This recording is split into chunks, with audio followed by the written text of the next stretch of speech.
5 seconds.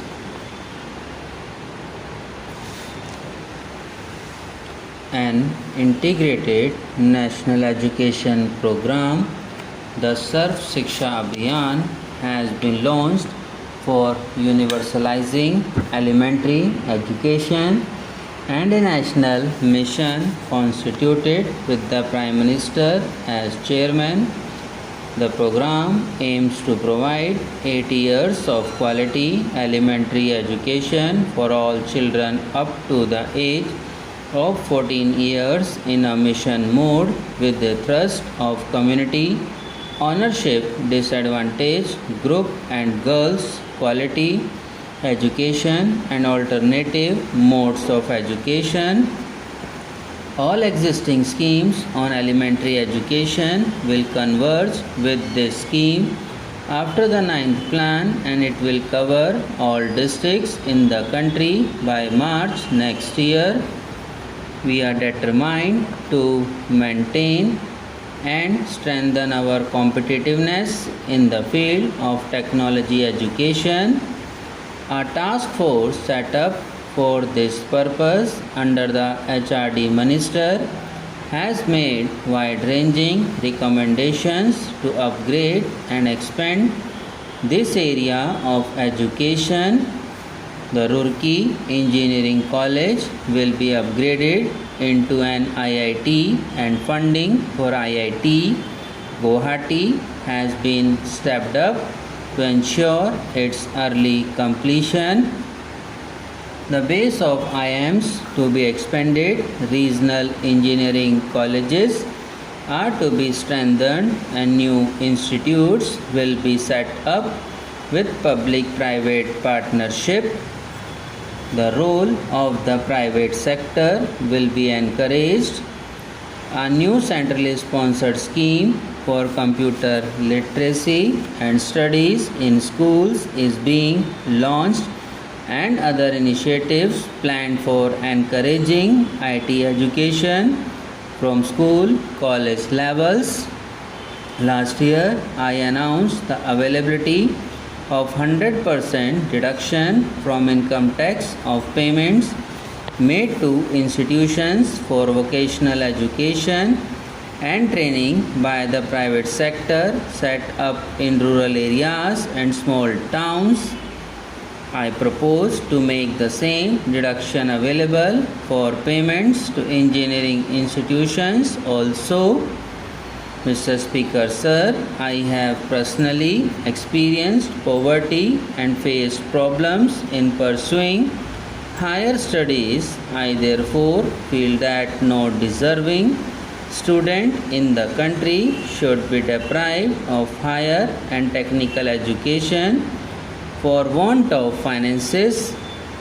I am glad that the Indian Banks Association has formulated a new comprehensive educational loan scheme which will cover all courses in schools and colleges in India and abroad.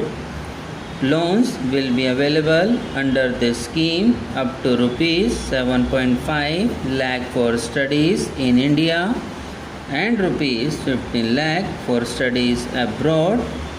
No collateral or margin will be stipulated for loans up to rupees 4 lakh. The interest rate will not exceed PLR plus 1% for loans. The year 2001 is being observed as Women's Empowerment Year. My colleague, the Deputy Chairman of the Planning Commission, is heading a task force to review the programs for women. Meanwhile, I propose to strengthen the Rashtriya Mahila Kosh for providing microcredit to poor assetless women through NGOs, launch an integrated scheme for women's empowerment in 650 blocks through women's self-help groups, start a new scheme for women in difficult circumstances like widows of Vrindavan, Kashi and other places destitute women and other disadvantaged women groups in keeping with government's commitment to improve the welfare of the scheduled tribes. A separate National Scheduled Tribes Finance and Development Corporation with an authorized share capital of rupees 500 crore has been set up. The allocation for the scheme for welfare of scheduled tribes in the Ministry of Tribal Affairs has been enhanced from rupees 786 this year to rupees 986 crore in the coming year. Similarly, the allocation for the schemes for welfare and upliftment of scheduled castes in the Ministry of Social Justice and Empowerment has been enhanced from rupees 709 crore this year to rupees 790 crore in the coming year. Honorable members may recall my announcement in the last budget of a new group insurance scheme, the Janashri Bima Yojana, to extend social security cover to the poorest sections of society. The said scheme was launched by the Prime Minister on 10 August 2000 and has been well received. 332 schemes have been approved so far, covering people in the BPL segment. I believe that the social security cover needs to be widened to minimize the miseries of our people below the poverty line. Accordingly, I propose to introduce 2 more schemes during the next financial year. A special scheme for landless agricultural laborers, the Khittar Mazdoor Bima Yojana, which will provide benefits of insurance cover as available under Janashri Bima Yojana and a pension of rupees 100 per month to the beneficiary on attaining the age of 60 years. In the case of beneficiaries who join the scheme at a young age, some periodical payments at the end of every 10 years are also envisaged.